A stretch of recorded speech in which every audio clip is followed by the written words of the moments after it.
your set. Phone in on allflavasradio.com.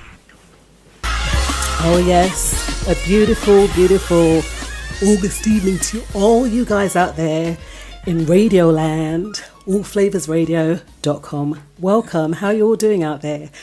In the studio here with me is naturally Lily. Good evening, good evening. Yes, I am Wimbo77, and we do hope you enjoy the music that we'll be playing for you and the chat that we'll be talking tonight. So, Alicia, how are you doing today? I'm very good.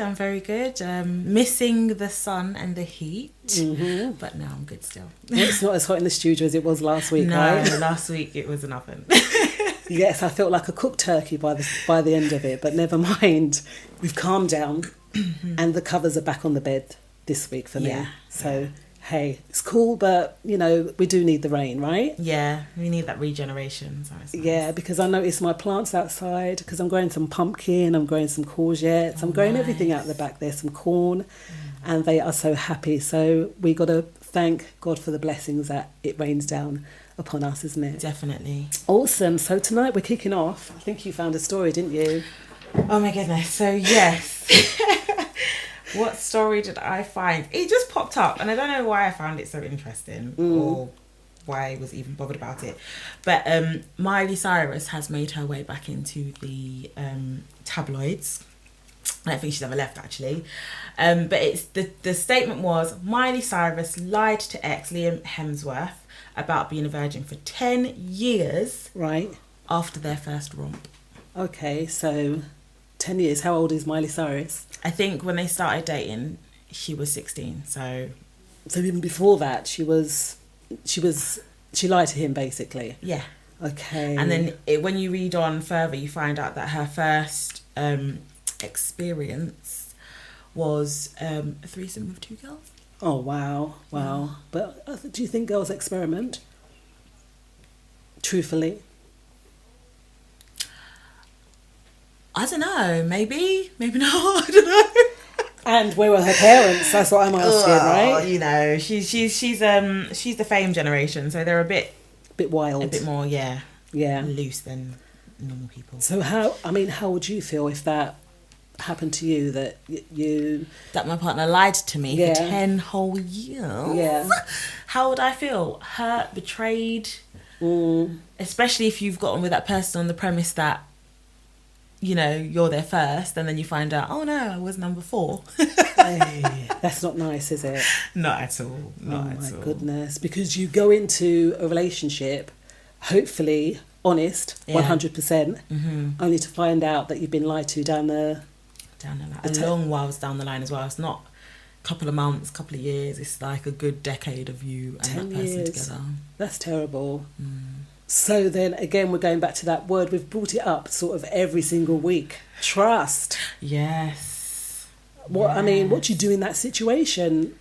Because you got all that water, you got all that time, all that, you know, only to find out that, can you trust the person that you're actually with? I don't know. I guess maybe it depends on how much it means to you. I mean, 10 years down, you lied to me when we first started going out. Have we been discussing it over the last 10 years? Maybe not. If it was a constant, no, you were my first, then maybe at that mark you might still feel quite cut up about it. But if it's something like a conversation you had and then it was just kind of forgotten about, then you might not feel as...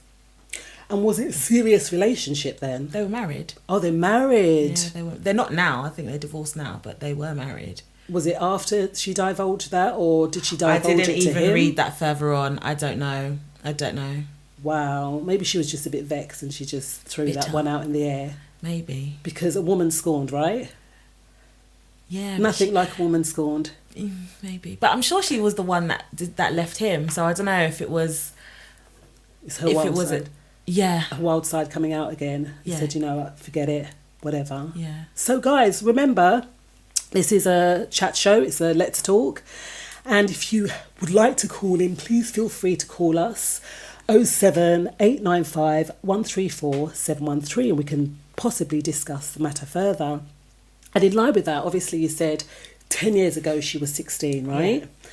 Yeah. I've seen on the BBC, and we're going to highlight the BBC a few times tonight because there's a few various issues. In line with that is the age of consent. Okay. Right? And they're thinking of lowering the age of consent, or it's been spoken about. So you said Miley Cyrus was 16 when she got with her husband. Yeah.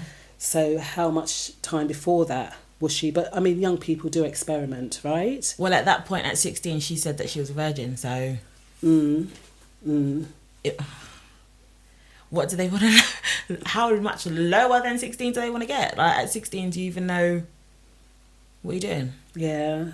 So it was a woman. She's a barrister, Ms. Hewson, and she says that there was a guy from the actual BBC, Stuart Hall, who has been up on 14 charges and he admitted that he had indecently assaulted girls, and the youngest one was 9 years old. Stop it. 9 years old, right? And she says that these are just low misdemeanors. Yeah, low misdemeanors.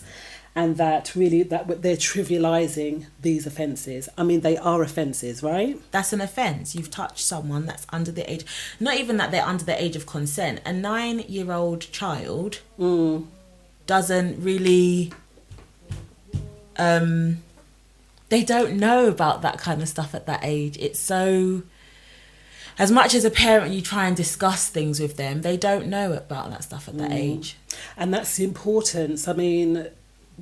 Girl children, male children, they don't care these days, right? But in the sense of protecting our youngsters, we have to really speak to them at a young age, right? Of course we do. I read something a couple of days ago that spoke about us basically using flowery terms for specific areas on our anatomy, and it made the point that sometimes when children do make statements using those flowery terms, like cookie for example, they may go to someone and say, oh, I was sharing my cookie with my uncle, and it doesn't come across to the person that they're saying it to in the correct way.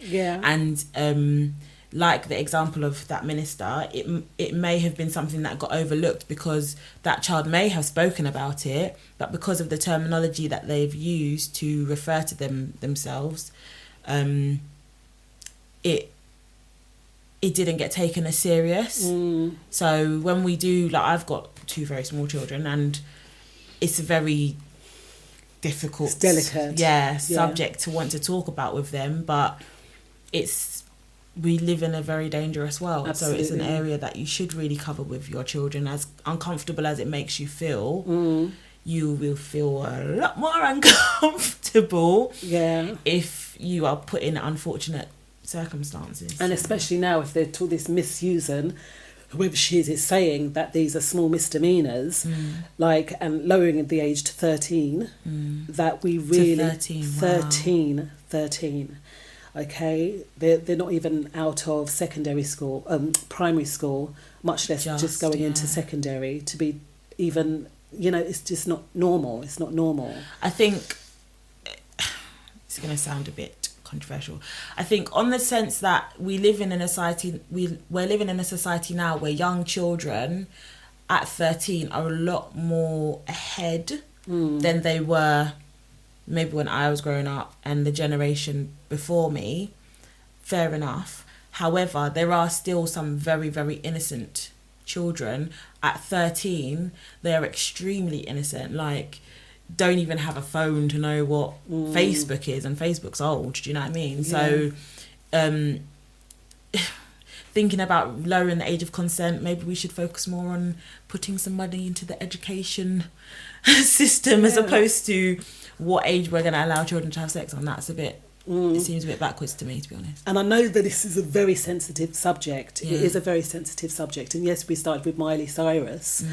But if she's saying 10 years after the fact, and that means that she was doing stuff before that, then is that giving them impetus then to say, well, yeah, young women or young men are ready at that time. No, because that's not the reason why they're doing it. They're doing it to justify men like that gentleman, if I can call him a gentleman because he's not a gentleman. They're doing it to justify his actions. Right, yeah. So they're not lowering it because of a child making the decision. They're lowering it for an adult taking advantage of a child and saying, well, they're at a consentable age. No. Well, yeah, because they're making it that way. Yeah. And that's the thing, it does have an impact. It will have an impact on the young person. Yeah. Because I think she was telling me a story about the cookie. Yeah. You know, we're referring here now to genitalia. That the young person, that's what she knew it as. And she spoke to a teacher that someone was indecently touching her cookie, and the teacher says, well, you should share your cookie. Right? So again, when we're teaching our children, when we're teaching our youngsters, speaking to them about these sensitive subjects, because they are sensitive, and we don't even want to be talking about these things to our youngsters, right? At that age. However, because the world is becoming so degraded that we need to educate them from a young age. I mean, it's scary. Even something so simple as when we were younger, we were allowed to go and play outside the front of our house, and you would be inside, you know, chilling with the adults, and the children would be outside playing football or doing whatever. And yeah, there were still dangers around at that, you know, that many years ago, but it wasn't like now. I would never let my children play outside the front of my house. Well, you live on the road as well, so. Well, there's that, but even still, like there's a little park at the end of my road. I wouldn't let them go and play there with their friends because you just can't. There's so much more danger now, and something as simple as playing outside is just. You just have to be with them, all like the time. constantly. And that is a lot, you know, that is a lot, because we used to go out all day and play. Like when it was the summer holidays, we wouldn't be seen from the morning till the evening. We're coming a bit hungry, whatever. Yeah. But then we still had money. It used to cost about 12 pence a packet of chips, you know, a portion of chips. I know. How much is it for a portion of chips nowadays? But we could go out all day, go to the roll along, and our parents wouldn't have to worry in that sense. Whereas today the world is a very, very different place, right? So, you know, we've got to teach our children from a young age just to be on the safe side and use the right terminology for genitalia so they know, and let them know that if anyone approaches them in any way, to be open and honest with about it with their parents. Yeah, if anyone says to you, don't tell anybody, then you tell, because then you are kind of safeguarding yourself in that way in order to be protected. And as for this woman, it is actually a woman that has stated lowering the age of consent. I wonder if she has children. Maybe, I don't know. Well, that was a funny conversation I had with someone before, actually, was talking about the difference between when women commit certain crimes. I know she's not committed a crime, but when women commit certain crimes over when men commit certain crimes, especially when it's to do with children, and you're just kind of, you're more shocked when a woman does it, because we've got that, well, most women have that maternal instinct that's more of a protector as opposed to an instigator. So when she's suggesting something like that, I think it just sounds more, if it came out of a man's mouth, I know this is so wrong because this is the society, but it's wrong. If it came out of a man's mouth, we'd be like, yeah, it's a man, innit? Typical man. Unfortunately, that would be what we would say. But because it's coming out of a female's mouth, you just can't understand, especially as a female, why on earth would you contribute to this? The thing is, when we look at people like Myra Hindley, if you remember, and there were others, and there was a really young one, mind you, she killed one of her neighbours. She was only about 10. I think she's out in the open now. Maybe she's died. Who knows? See? Why do they do what they do? See, we're bringing on sociopathy. Yeah, that's just a whole new conversation within itself, isn't it? Really is. It's a whole new conversation. And I think we will be touching on something like this very soon when we go into one of the months that we're going into. We'll be speaking about depression. We'll be speaking about, you know, how to tackle these things, or even in the sense of sociopathy, what it is behind and why people think The way they think. Yeah, the way that they do, because, you know, it's quite mind-numbing to think that we live amongst people like that. But sometimes it's, again, childhood experiences that lead us onto having certain characteristics, having certain beliefs, certain paradigms, that as to the reasons why we do these things, right? Yeah. All right, so let's play a couple of songs, shall we? Yeah. All right, then that first song was Karen Clark. Actually, I Owe It All to You, from her It's Heaven album. Beautiful song. And we're going to do another one by Karen Clark, and it's going to be a great, great evening. So enjoy.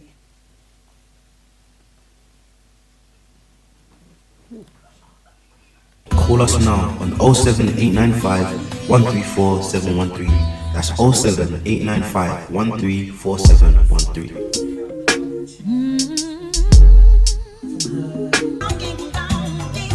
The People's Station. Tune into the George Flavors Reggae Show. Wednesdays 9 to 11 UK, 5 to 7 Eastern. Allflavasradio.com. Tell him Yves Lewis say so. To all quail lovers from around the world, come join DJ Nige for 2 hours of solid quail music right across the genres. Cadence music, zouk music, cordial music, lacomet, anything quail. It will be broadcast right here on All Flavors Radio with your host DJ Nige with a short year show, 8 p.m. to 10 p.m. GMT each and every Saturday. See you there. You're listening to allflavasradio.com. Catch DJ Laro on Sundays with the Caribbean Party, 12 to 2, and the Vibe Show, Tuesdays 8 till 10 on All Flavors Radio. Allflavasradio.com, the people's #1 station. Best music, the best presenters, the best station. Oh yes, that was Linda Williams, Elevate Your Mind, and Karen Clark, Higher Ground. So we're going to come and give a shout out to all those guys that are in the chat room a little bit later, and also all you lovely people around the world listening in on the allflavors.com, All Flavors Radio app, and also tune it in. So I'll give you a little shout in a while. So Alicia, we were also looking at today, or we've been discussing about the whole class of COVID. Right, so the class of COVID are all of the young people that have just recently got their exam results, and they are in distress. All the university starters, isn't it? They've what have they done? Downgraded everyone's marks. Don't understand why they've done that. Worked it on an algorithm apparently. Yeah. It's terrible. I just don't know I just don't understand why. I don't understand why they didn't just get their predicted grade, which is now what they're saying they're giving to the GCSE students. But the point that was made was, how can they fail if they haven't even sat an exam? Yeah. Right? How can you fail? And at the end of the day, I know that I was finishing off a course, and we had classes on Teams. So why could they not allow the students, even social distancing, organise something?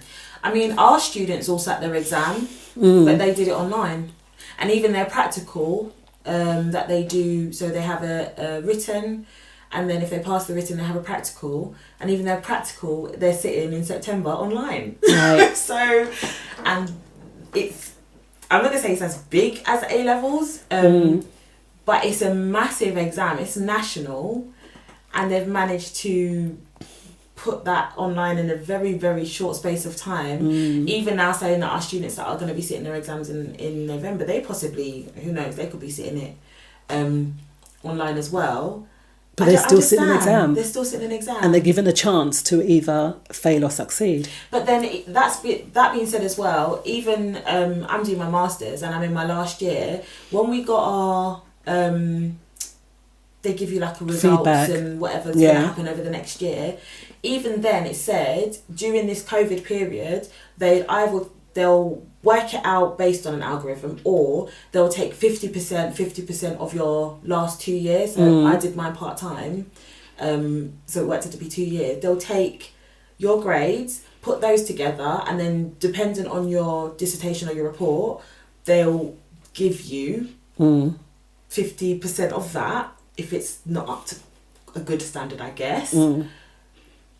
But they're not going to downgrade you because you didn't sit an exam. That's not really fair, is it? And it's not worked on an algorithm as well, right? No, I don't remember them saying that. Because at the end of the day, like these youngsters, some of the A-star students, how can an A-star student go to a D? That makes absolutely no sense, right? And I mean, I feel it for them because now they've applied to universities and they can only have their second choice due to this. COVID wasn't their fault. Yeah, exactly. And there's no way that they couldn't get around allowing those youngsters to sit those exams. Well, even on our course, if they had done the same thing with the GCSEs, you have to have A to C to do our course.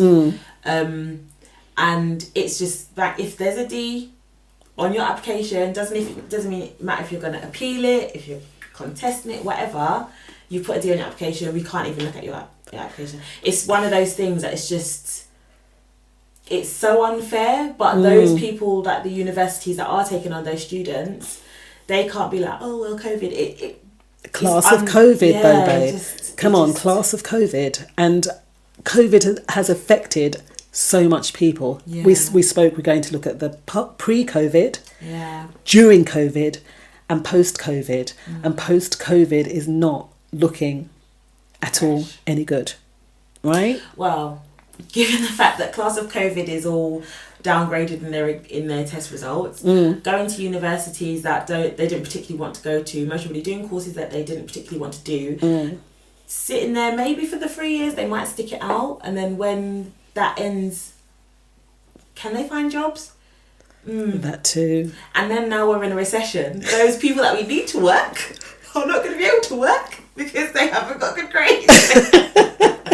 It just doesn't make sense. It's so unfair. It really is unfair. Here an even more ironic joke, right? So, in grammar schools, they got the same results as college students, right? As college students. So grammar school is like Eton and all those kind of places. What do you mean they got the same results? They got the same. So they got downgraded as well? They got downgraded. Oh, wow, okay. I thought it was more of a demographic. It's the same boat. They're all in the same boat, yeah, but different destination. Because all those guys that are in Eton and went to grammar school and mummy and daddy can, sort them out kind of thing. Yeah.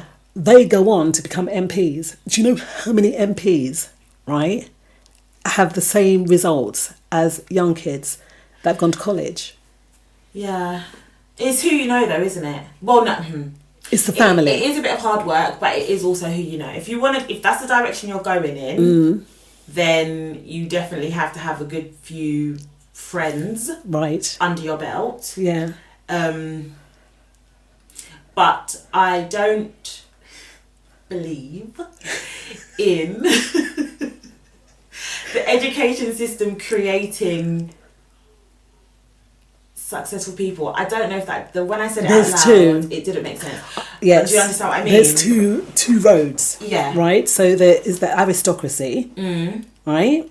And the aristocracy, it's like Prince Charles, he says to his butler, "Oh, Butler David, how comes I'm here and what school did you go to? What grades did you get?" And Butler David says, "Well, I got the same grades that you did." Right? But they were in two separate worlds. Yeah. Yeah, so here's who he is and here's who he is. So regardless, even though those guys in the grammar school, they'll still get what they want. Do you think? Yes. No. Of course they will, No, Liz. I don't think they will. Why? I think a lot of them will do what they have to do because they're forced to do what they have to do. And the reason I'm saying that is because I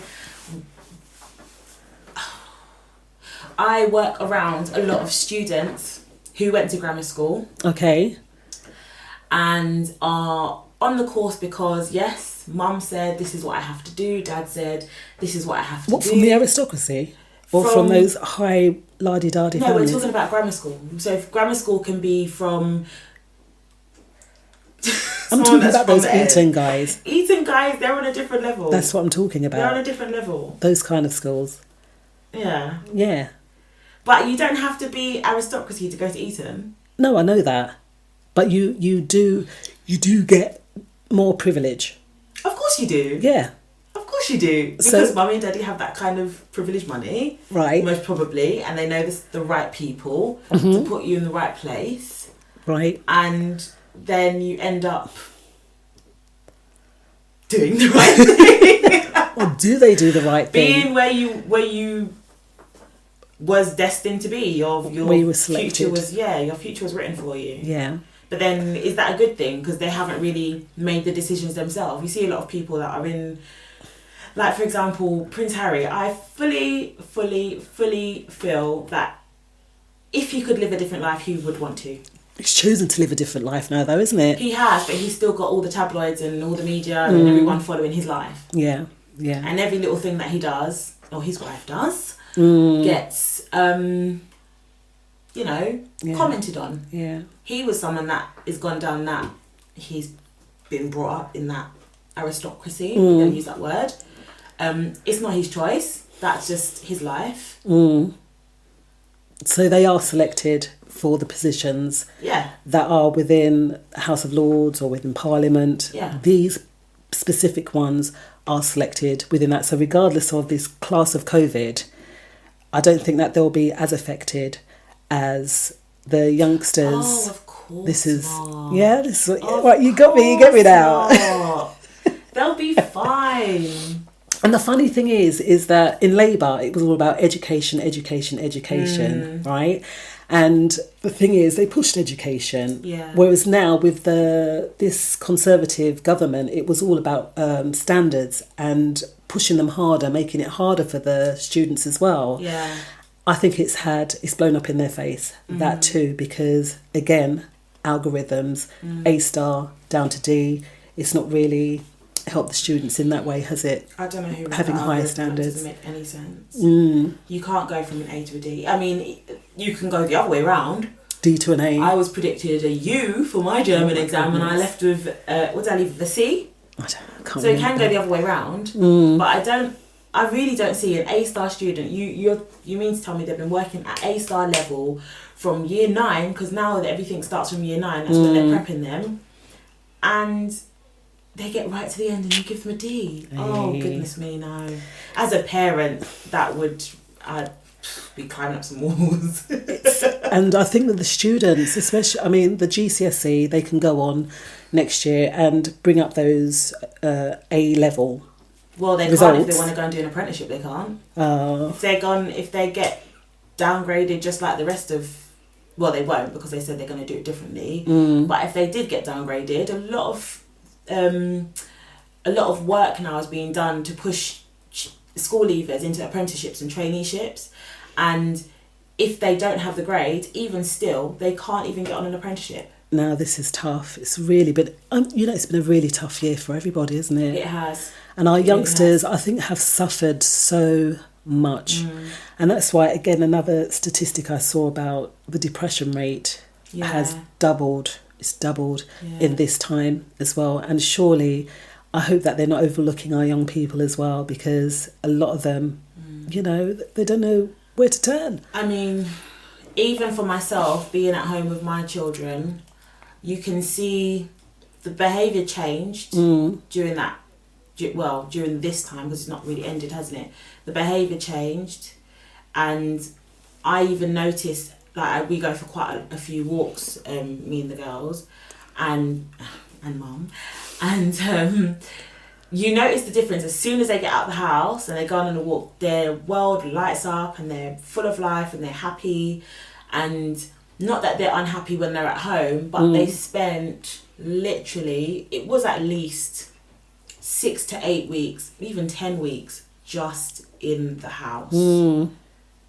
Tough. So for a child that's going to school every day, seeing their friends every day, learning something, playing, painting, doing loads of different things, to just being stuck at home with mum, who's sitting on her laptop for 7 hours because she's got to get work done at home, of course you're going to be depressed and frustrated. You found that quite challenging, didn't you? I really did, yeah. I really did. Yeah, but you done really well. But do you think that the little one's education has suffered due to that?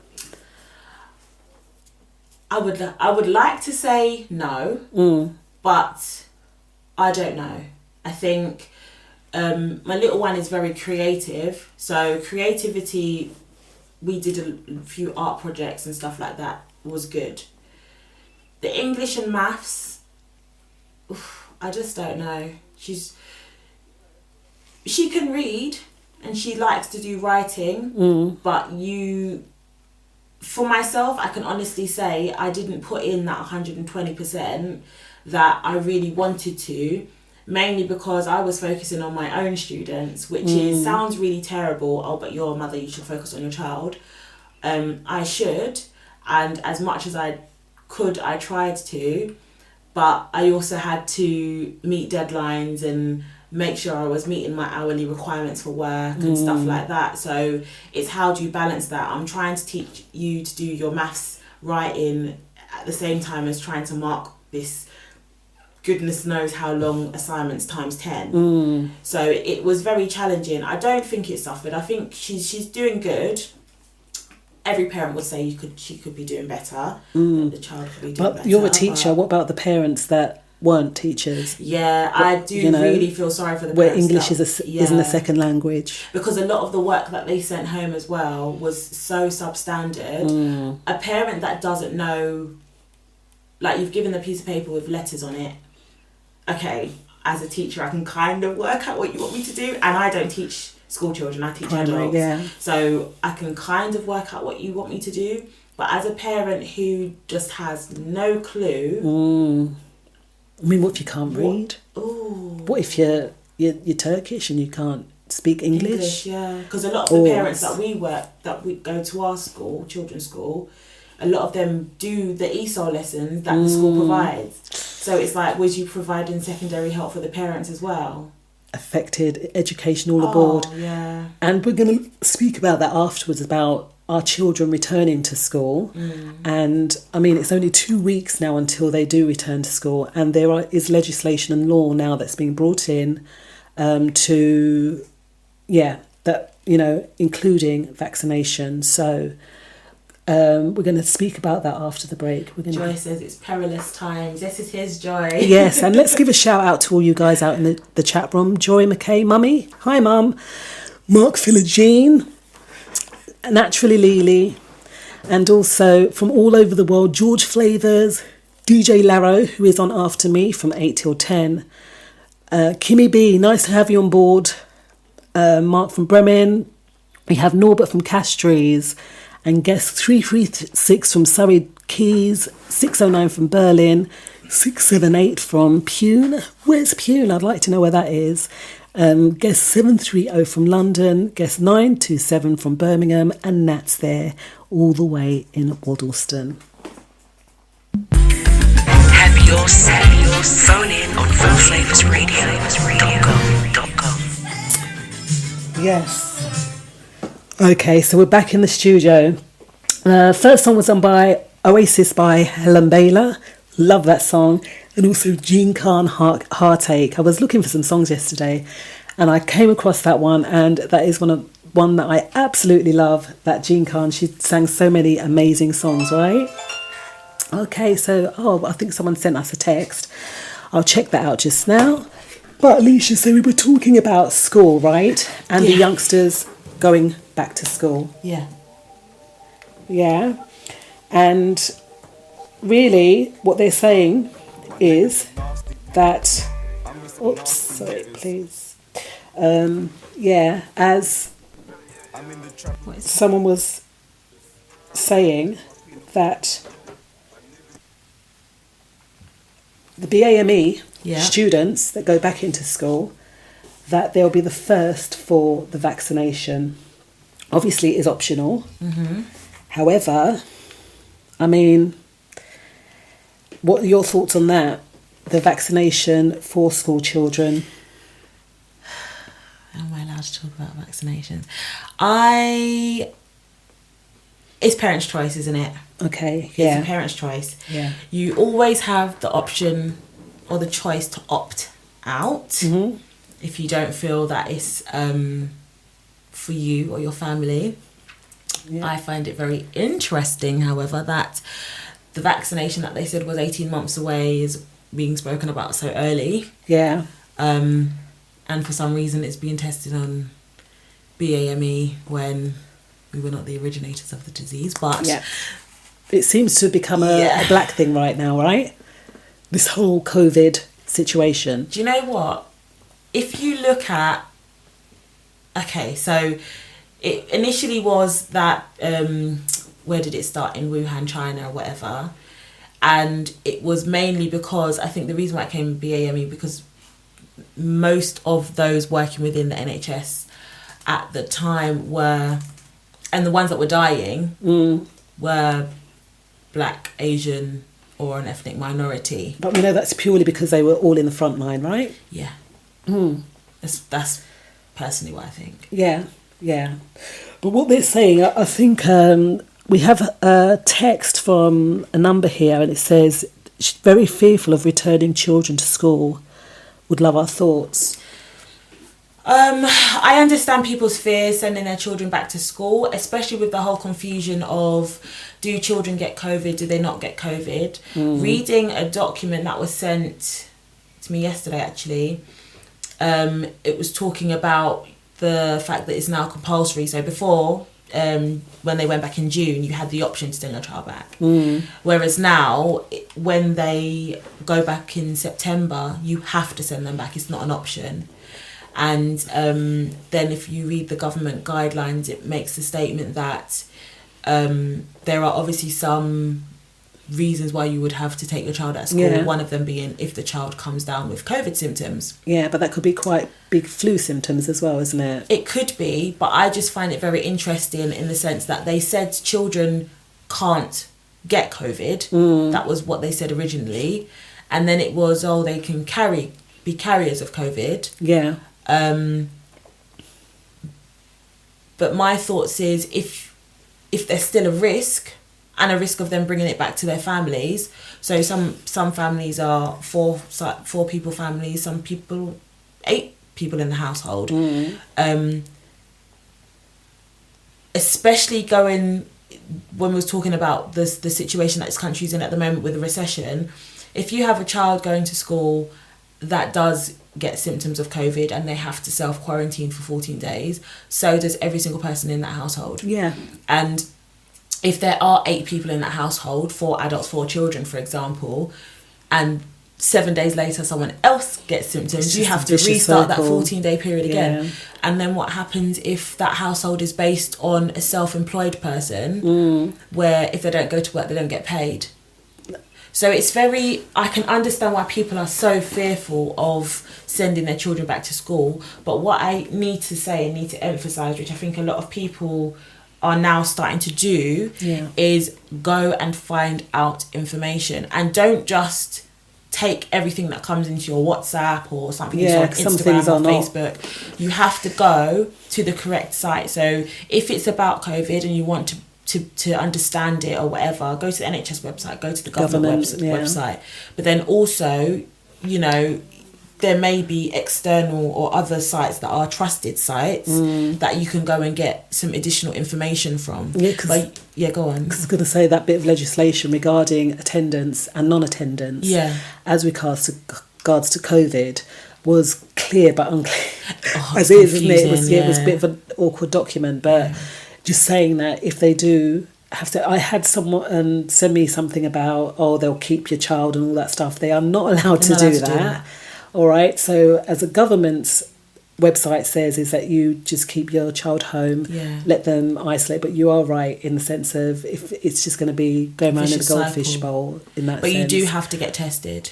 Okay, so that's one thing that they did say on the website that we looked at, was that this was on the government website, and they said that if your child comes down with symptoms, COVID-like symptoms, then you take them obviously out of school, but you have to go and get them tested because the school has to document if that child has been tested and they're positive or if they're negative, because then I know a lot of people are like, oh, I don't like to go for the test and blah, blah, blah. And I understand that as well. It's like everyone being flung into a fishbowl, like you said, and being tarred with the same brush, and then they're keeping our information and things like that.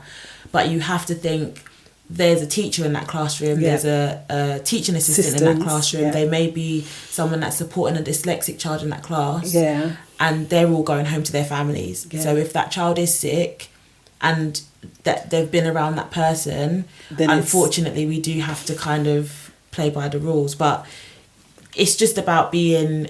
It's going to be interesting, I think. It is going to be very interesting. It's honestly, I didn't think the children would go back in September. If I'm very honest, I didn't think that they would send them back in September. And as regards to the vaccination, because they will offer it, and obviously we can inform your children's school in writing that they must obtain written permission and consent from you as a parent before offering a vaccine. Including college students. And mainly college students between the ages of 16 and 18 year olds. You see, they think they can make decisions, but you need to, if you have a college student child, to make sure that you inform the college that you want written consent, that you can give your consent for that young person to have the vaccine. Also asking your GP on written guidance of it and about its side effects and all that kind of stuff, and you can opt out. I just think parents should be doing that for every vaccination though. Like we get vaccinations from, and this is kind of been my stance on COVID, obviously working in the NHS, I've always kind of been like, I'm not going to say whether I'm pro or against vaccinations, because that's a personal decision. But if I did get a vaccination, I always ask for the it comes with a little information sheet. You take that information sheet. Some nurses, they don't want to give it to you, but it is your right to see what's in a vaccination. And even with working within the NHS, and we was, make sure you wash your hands and you're wearing PPE. And I remember saying to a colleague, not to be funny, but we come in, we've been doing this job for 10 plus years. We come in every single day and we do not know who we're standing next to in the lift. So yes, we are hypersensitive now because we know COVID is there. But as a nation, obviously people that weren't aware are now becoming aware. But those of us that have been within the profession, medics, dentists, doctors, nurses, midwives, we should not be shocked into submission. We should be doing it anyway. Absolutely, but I have been into the ladies' toilets. And sadly, I have seen even nurses walk out and not wash their hands. It does happen. That's standard. I mean, come on. It does happen. It's standard, and it's like, okay, and so for us to be told to wash our hands or whatever, we're going back to primitive times, man. Right back when the Moors and all them people were around. Do you get me? I'm going to read Kimmy B's comment. Kimmy says, I wouldn't get or allow my child to be given the COVID vaccine. It hasn't been tested long enough to see if there are any side effects or what ingredients are in it. And I completely agree with that. I think, like I said before, when this started back in, when we were talking about March, when we went on lockdown, I'm almost certain they said, no, we're 18 months away, we need to protect ourselves and we need to be safe, stay inside. And then all of a sudden, like you said, it became, BME or BAME are at risk. And then we were getting risk assessments done on us at work. Yes, I had a risk assessment at work. And then it became all about us. And then, there's going to be a vaccination and BAME are going to get vaccinated first. So it just, the way it's happened, it's not surprising that there will be a lot of people that aren't going to get vaccinated. I think it's very covert though. I've never really understood this whole thing, even though I did comply in many instances. It just doesn't make absolutely no sense to me at all, and yes, of course BAME would be at the forefront because, like I said before, they're the ones that are looking after those ones that do have the whatever it is. But then don't forget, they were testing, and some people did test. Some people went into the hospital, they didn't have it, and then they were there, then they caught it. But if they didn't have it when they went in, that obviously means they went in And got it for in the hospital. other health concerns. So it wasn't just COVID. People, there's still cancer, there's still heart conditions, there's still heart problems or whatever, you know. So at the end of the day, it's not all that, but, you know. And that point that you said as well, when we did start doing the risk assessing, for myself, I realised that there's possibly a lot of us BAME staff that have got underlying health conditions that we don't necessarily declare to everybody that we work with, because it's not really affecting my job. Like, I don't need you to know about my personal health.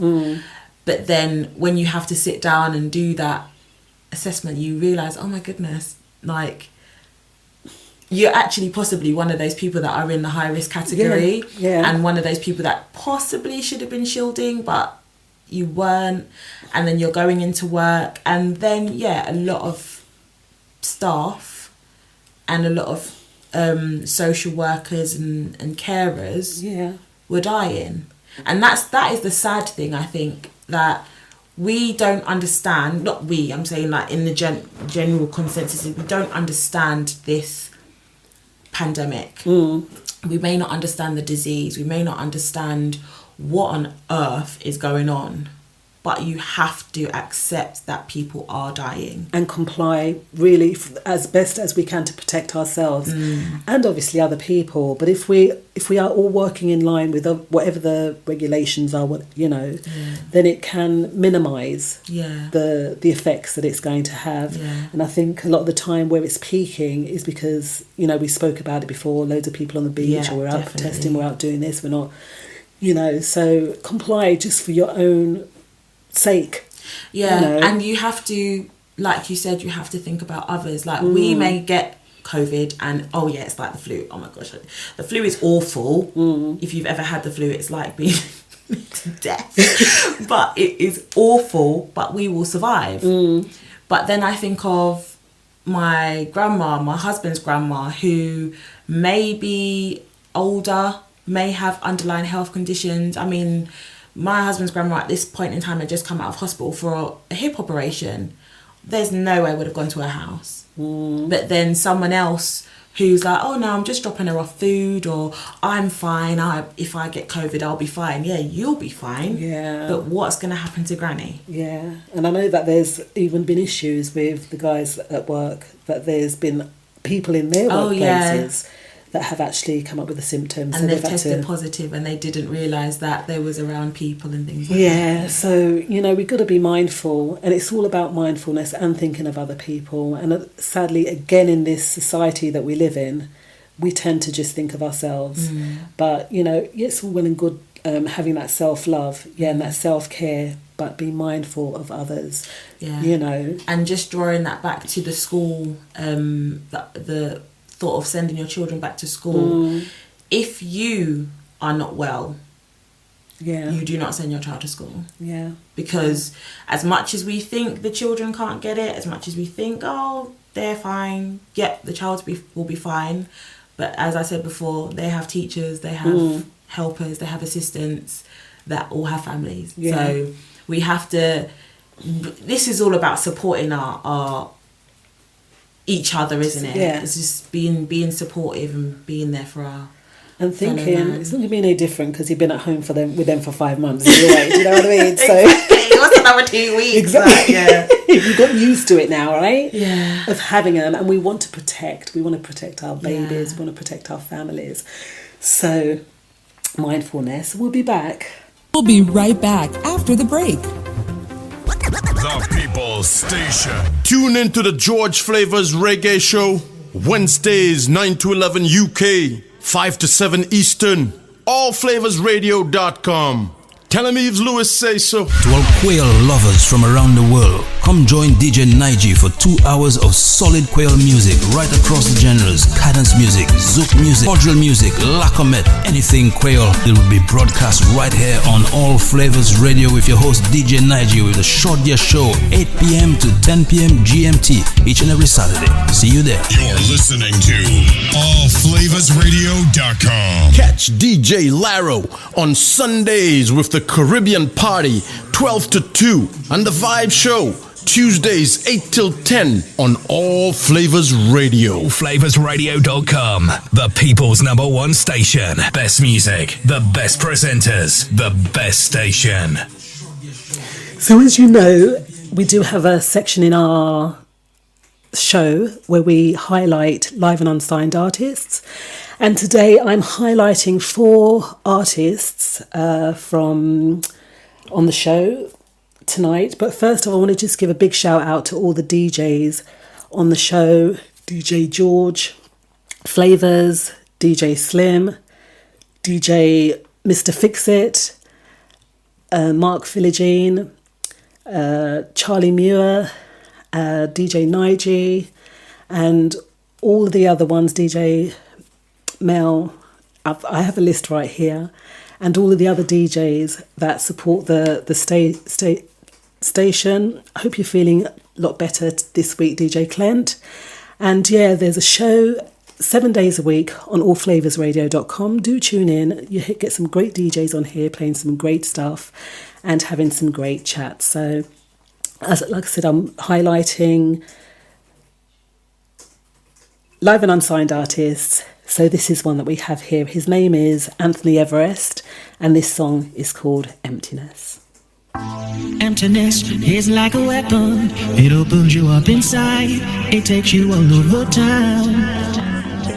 Emptiness is like a disease. It takes you without release. I don't know why I frown. I say my heartache in a letter, in a poem I wrote. Your black coffee is keeping me awake all night, and I don't do that. Yeah, yeah. I don't wanna say I love you. I don't wanna say I hate you. I don't wanna say I need you, but I do. You keep on blowing me your kisses, 'cause you keep on telling me you're pretty. I don't wanna know what makes things up for who's not in love. Just for the sake of nobody, I called out to somebody, walking alongside nobody alongside me. Last night was really hard. I could not get over you and I, though you only know rent free. I say you my heartache in a letter, in a poem I wrote. Your black coffee is keeping me awake all night, and I don't do that. Yeah, yeah. I don't wanna say I love you. I don't wanna say I hate you. I don't wanna say I need you, but I do. You keep on blowing me your kisses, 'cause you keep on telling me you're pretty. I don't wanna know what makes things up for who's not in love. I don't wanna say I love you. I don't wanna say I hate you. I don't wanna say I need you, but I do. You keep on blowing me your kisses, 'cause you keep on telling me you're pretty. I don't wanna know what makes things up for who's not in love. It's alright. A little something of what I've done. It's alright. A little something of what I've done. When you see me when you don't. When you want it, you know where to knock on my door. When you see me when you don't. When you want it, you know where to knock on my door.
this a relationship? Or did I lose control? I get inside my head sometimes. Should I let you go? If you leave, the sun still shines and the rain still falls on me. There's no snowstorms or winter nights. There's not much left to say. So move on, move on. I guess I'll move on, move on. So move on, move on. I guess I'll move on, move on. The road seems so much wider when you're alone. The load seems so much lighter when you're alone. I'm scared to feel my promises. The fear eats me alive. I don't deserve this circumstance. I'm drowning in my pride, flying through this lonely world. I feel it in my soul. I feel the urge to hold you tight, but I gotta let you go. So move on, move on. I guess I'll move on, move on. So move on, move on. I guess I'll move on, move on.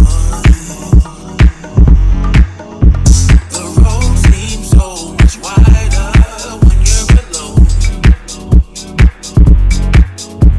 The load seems so much lighter when you're alone.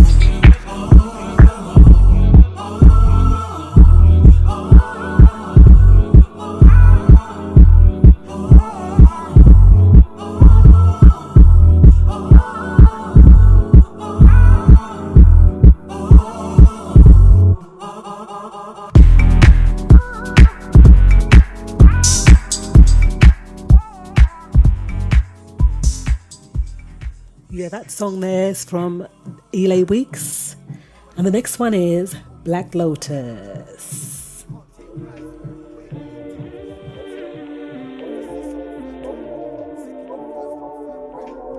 Trying to find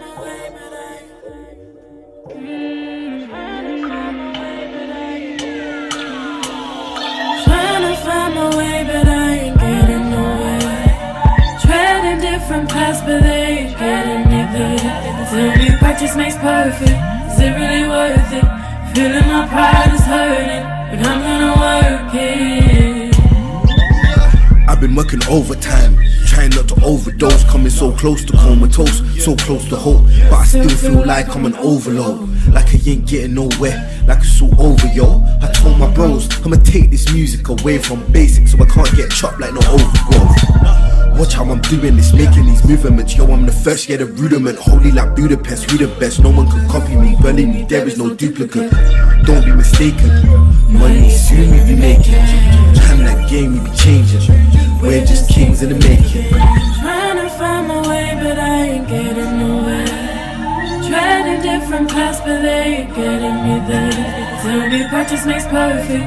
Is it really worth it? Feeling my pride is hurting, but I'm gonna work it. They tell me it won't work, but I ain't climbing too high. I used to talk, I'm leaving you all behind. I know what you think, and it ain't phasing, no. You'll just have to blink, and you'll see that it's wrong. People will try and bring you down, run around when you're not around. Ain't always perfect, I mean it ain't worth it. I ain't the type who gives up easily. Don't even try and pity me. Come so far, never going back. Try so hard, and that's a fact. In the making, not there yet, but I'm in the making. Don't get it twisted, I ain't faking. Not there yet, but I'm in the making. You sit and watch me fail. Just don't watch when I'm off the scale.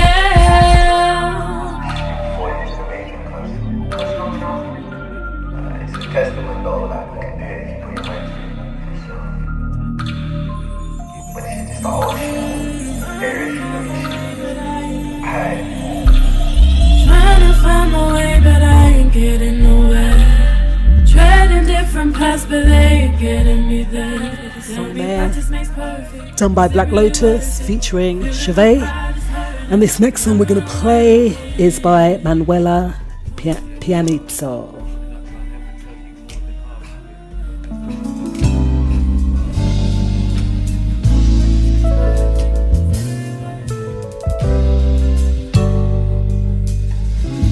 I've been patiently, painfully waiting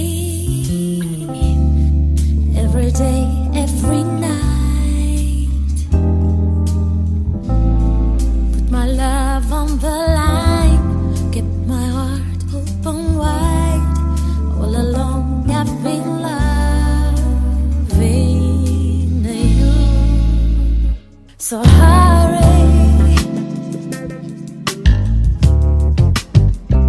save me, come to me, hurry. Save me, come to me.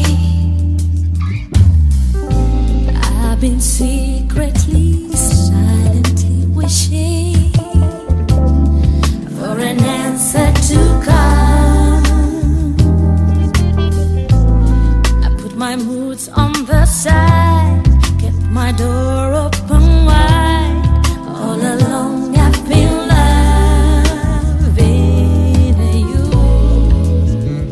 so hurry,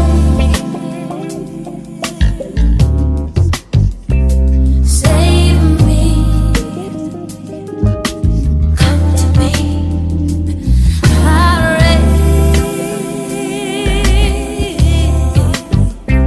save me, come to me. Come a long way.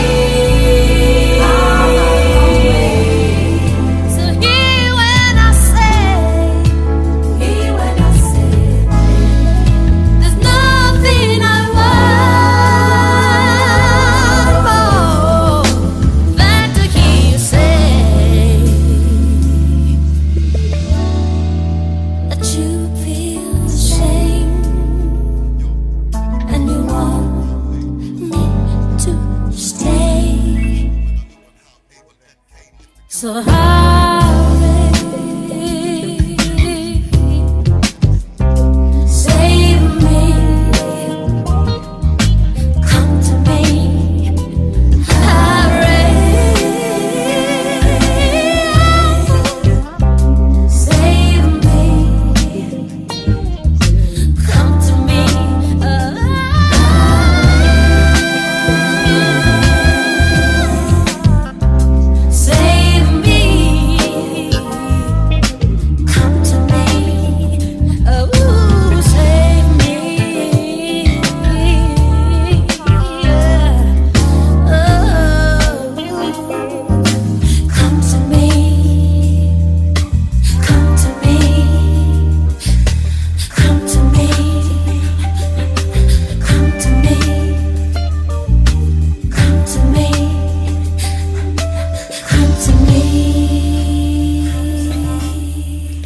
Manuela Panizzo. Okay, so that was our 4 highlighted live and unsigned artists, and I can tell you we have some amazing talent in this country. Like we say, if you have any songs or you'd like to come on the radio, please let us know. And there you go, 4 great tracks there. You can also call us on 07895 134 713 to continue the conversation. Yeah. So, Alicia. Oops. This.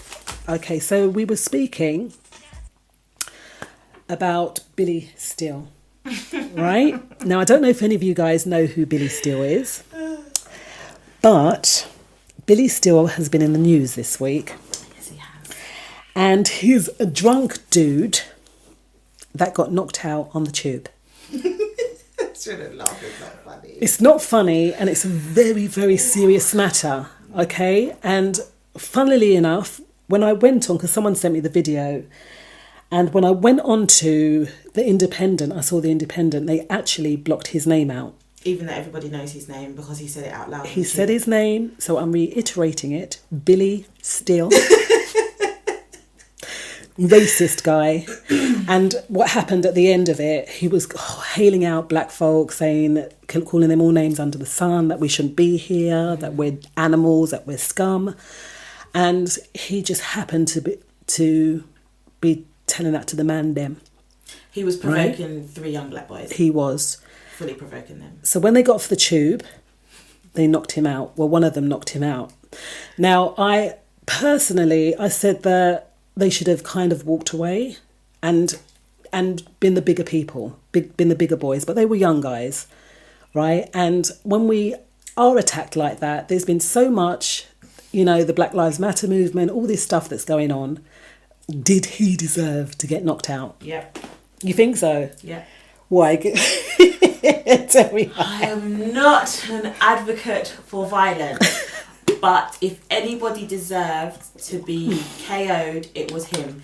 Yes, it would have been beautiful if they had just been like, you're an idiot, and just walked off. And I do think, if you watch the video, they were initially going to walk off. I think one of them got off the train, and then the other one turned and kind of sized up to him, and then he said something. Billy Steele said something directly into this young boy's face, and he just clapped him one time. I mean, and then it's that pent up energy. It's the pent up negative energy that has been accumulating over the last few months, the last few years. Actually, I honestly feel Brexit contribute to the start of this, where certain people felt that they were able and allowed to start being vocal and obvious towards their feelings towards people of other races and other backgrounds, and it has just been like it's escalated. And I don't think, especially with the George Floyd, but it's been happening, civil rights movement, all the slavery, all the way through, that people just are not tolerating these Caucasians rubbish anymore. Do you think that's what it is? But we've just got to a level where, you know what? Nope. You can't attack us with your dogs or anything no more. I don't think we've gotten to that level. I said it last week. I don't think we've gotten to that level. I think getting to that level means we sit back, we analyse, we say, okay, you keep on putting us in a position where you want to provoke violence, you want a reaction from us. But why? But we're going to give you a reaction, but not the reaction you're expecting. Like, for example, blackout. Yes. Yeah. So there have been, there was one in July where no one was supposed to purchase anything for a whole day. Well, unless it was black business. Unless it was black business. Well, we failed because I know people that bought things on that day. And then now we've got something coming up, blackout of the BBC blackout. That's tomorrow. Well, that's actually tomorrow. I wonder how many people knew about that. Well, we're telling you guys out there tonight that because due to the use of the N-word on the BBC, there's some women, they're called the influencers, professional black women, and they've really asked us that we boycott the BBC for 24 hours. Black people to boycott the BBC for 24 hours because they reported on a young fellow, something he was attacked by maybe black people, and they kept using the use of the N-word throughout the whole, and they kept playing the same film clip or the news clip and using that word. Right? I mean, I don't know. So they can black out Billy Steele's name, but they can't black out the N-word. Thank you. But this is what I mean. This is what I'm saying. We allow them to do that. We do. Well, no, because it says here that 18,000 complaints actually went into the BBC. There are more than 18,000 black people in the UK. Very true, but I don't watch TV. I don't watch the BBC, so how many of us watch the BBC? I have no idea. How many of us have a TV licence to be able to watch the BBC? I don't have a TV licence. I don't watch BBC. No.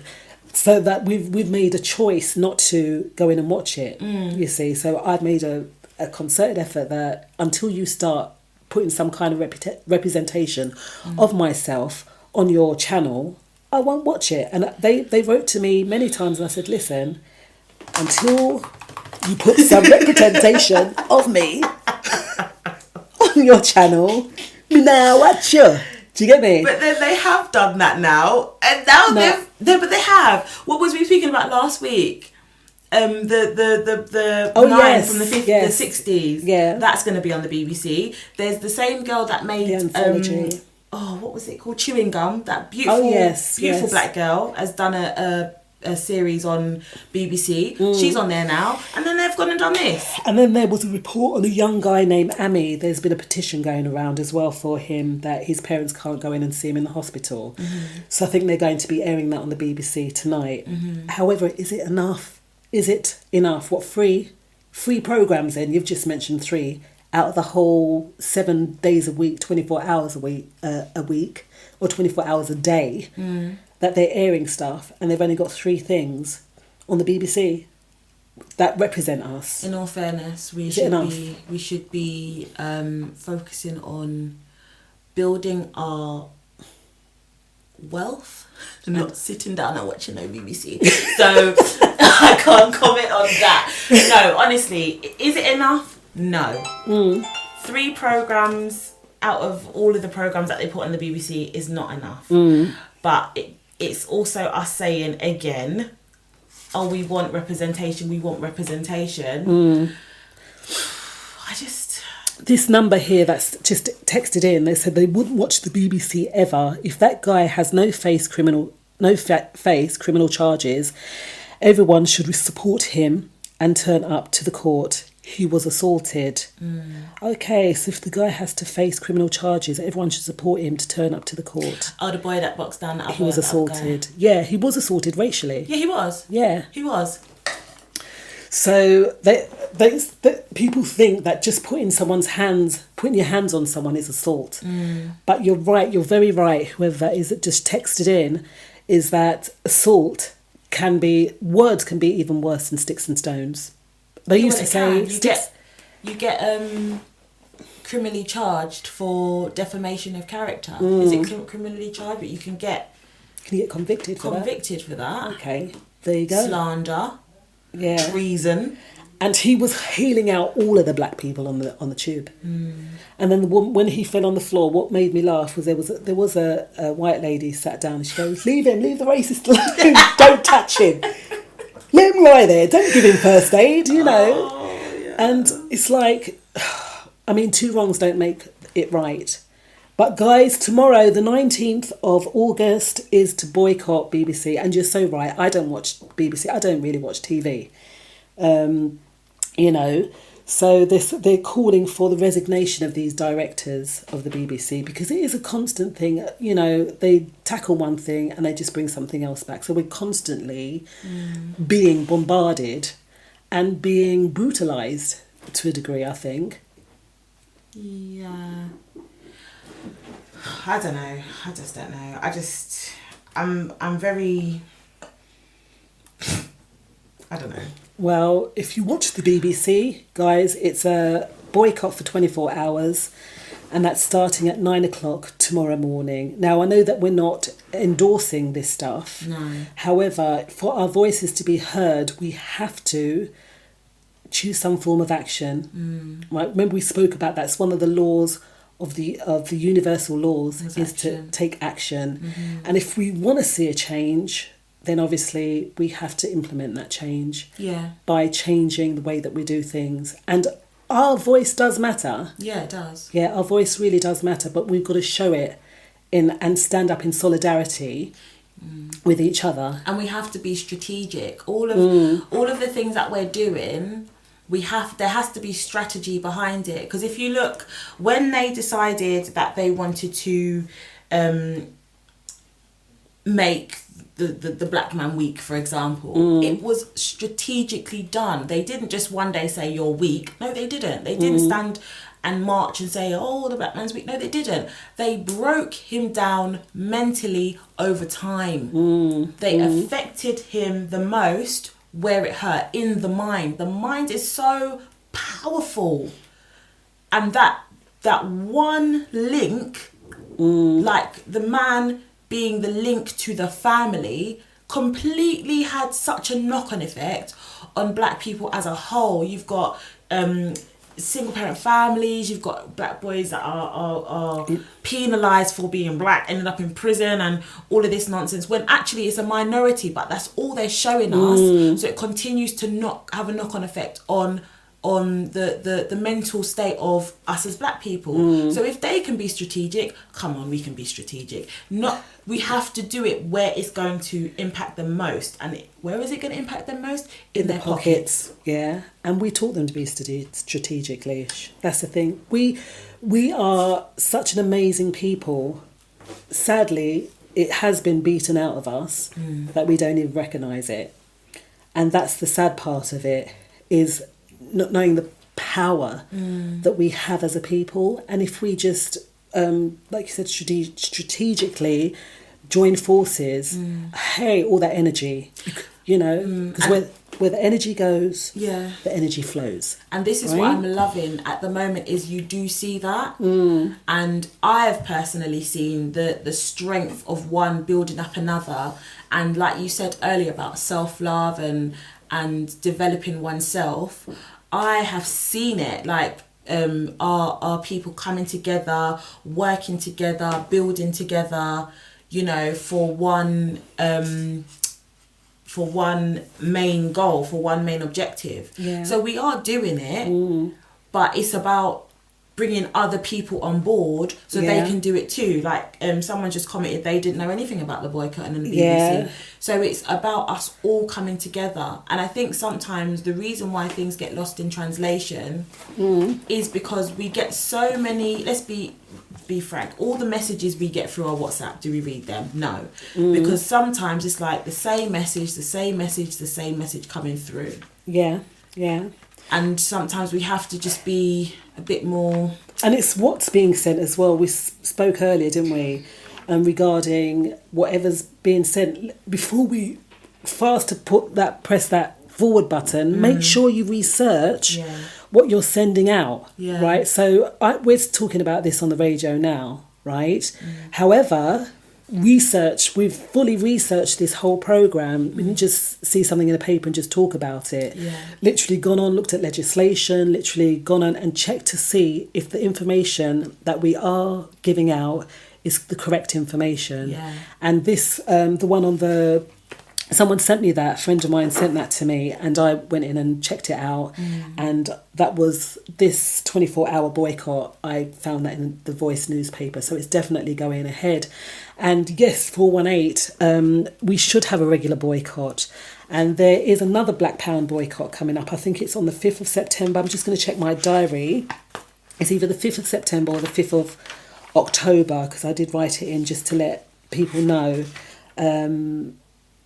I'll find it and then I'll put it onto the station next week, because that's again what was stated in that was when they done the Black Pound Day, that black businesses, the business elevated. You see, and it shouldn't be just going into a black shop once when we say, oh, it's Black Pound Day. Black Pound Day should be every day. Right, we should seek out those black businesses. There are lots of directories and all that stuff now as well, right?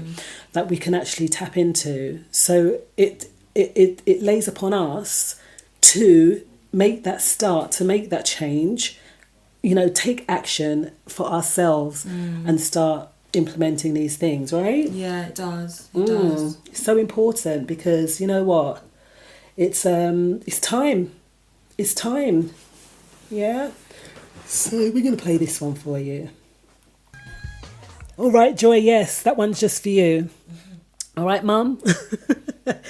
And we've come so close to the end of the evening now, and we do thank you for joining us. Another shout out to everyone in the chat room and everyone all worldwide joining us here on Allflavas Radio. George Flavors, Art 10C, DJ Laro, Joy McKay, Mummy, Mark Philogene, and also all you guys from Bremen, London, Castries, London, Berlin, Feltham and Birmingham. Great to have you all on board. Thank you for joining us. So Alicia, you wanted to tell everyone about this food thing? What's that about? This food thing. No, I was just reading. So obviously bars and pubs and restaurants opened again, and in order to help out the hospitality industry, they did or they are doing 50% off meals on Mondays to Wednesdays. And I thought it's interesting just to see that in the first 2 weeks, they've actually made 35 billion. Oh, that's really good. But will that money go to where it's meant to go? That's my next question. No, because it's to help out the hospitality industry, isn't it? So for those companies that were suffering, the restaurants that were suffering during, a lot of people closed down and things like that. So I guess it's just there to support those that are open, because anyone can register to be part of the scheme. Yeah. And you use it in conjunction with, so for example, if you're going to Nando's, you get 50% off. Yeah. We've got a call coming in. 1 minute. Hello. Hello. Let me see what this is. Hello. Hello. Hi. Oops, they've gone. Okay, carry on. So, so if you was to go and eat out at Nando's, for example, you get your 50% off, and then if you had another like NHS discount, whether you get that on top. But I thought it was quite interesting that there's been a bit of criticism towards this scheme, and obviously it's to do with it's here. Hello. Hello. All right, I can see you trying to get in. Really sorry that the connection keeps on breaking. Hopefully you'll try again and we can get you on. Yeah. Mind you, we've only got about 7 minutes. So time's going so quick tonight, isn't it? Evening. It's gone very quick. Yeah. But yeah, it was criticised because obviously people are getting 50% off food. It doesn't matter how many times you eat out, who eats out. If you order a coffee for £3, you're still paying £1.50. Okay. But they're saying it could contribute to the obesity of... how is that going to happen? They were obese before we went into lockdown. It's a lot of free food. Listen, I think people are more obese than ever before. I mean, I did see a lot of people training. Yes. But during COVID, I mean, you couldn't go out of your house. I'll tell you, we're going to come out, and this is something we will probably tackle next week, guys. Just saying here that Art 10 said, I'm glad Billy still got knocked out. One punch represent all black support. Okay. Yeah, he did get what he deserved, but you know, we always have to fight our battles, and that's the sad thing. We shouldn't have to fight our battles, you know, and it's just been a constant struggle. Struggle. We shouldn't have to fight no more. We should start using our brains, and like Leisha said earlier, strategic movement them. Strategic. Do you know what I mean? Like little one says drink. Right. Strategic. Do you know what I mean? Yeah. So that's where we got to come from. We got to plan. We got, you know, come on, guys. We can get it together. We've spoke about this on so many instances. So maybe that's what we can put in there then. The law of vibration. The law of vibration is extremely important. Right. Because the moment one person comes in with their negativity and throws off your whole... I remember once someone came into my house, into my front room, and they turned the energy so bad I had to feng shui the whole room again. I had to move all the sofas, everything around, because the energy in the room was just thick and muggy and horrible. Yeah. So the law of vibration, guys, you've got to stay in the vortex. When someone comes to try and throw you off, like, you know, don't allow it. You have to stay in your space. Own your space that you're owning, right? And if someone is vexed and mad and then want whirl whatever, right, let them whirl it. Because they said, if someone wants to give you some money, right, and they want to give you some coins, but you don't want to take those coins, right? If you take them, then you've got to hold on to that. Whereas if you refuse nicely and say, do you know what, thanks but no thanks, you can't hold on to that. Because I wonder how that young boy's energy was after that. Because in the moment, he would have just been like, that's one, he just needed to just give him one lick. Thump, But then after that, was he Was he okay? Was his energy okay? Did he feel, you know, because that must have thrown off their whole vibe for the night. Yeah. Because they looked like 3 peaceful young men. They even had masks on the tube. Yeah. Like they were complying. But this one man, him never having a mask on, and him feel him can come and go and you know, cuss people off. It's not right, you know. And so don't allow other people's vibration. The law of vibration is that you vibrate at a high frequency. Yeah. That's where we should be resonating, right? So we stay in that. If anyone wants to bring us down, leave them in their low form of frequency, but you remain high, oscillating up there amongst the ether, and you see how far we can go. And that's how what we need to do as a people is to resonate on that high frequency, right? And boy, we're going places. We're flying up there with the eagles and the bird them and the, well, you know. Yeah. Yeah. You know, so thank you guys so much for coming into the studio with us tonight. George Flavors, Art 10, DJ Laro, Mum, Mark Philogene, Norbert, Guest 337, Guest 437, Guest 529, Guest 910. Thank you. We are on every... Kimmy B, we are on every Tuesday at 6 till 8. And after me will be followed by DJ Laro, 8 till 10. And then Mark Philogene from, I think he's said that he's doing the cricket tonight. So, hey, good one on you. We do hope you've enjoyed what we've been playing for you tonight. We do hope you've enjoyed the conversation. So remember, you can come on, let's talk, let's get it out there. Yes, boycotting the BBC for tomorrow. And let's do this. Let's have a strategy. Let's. Yes, take care. And we'll see y'all on the other side.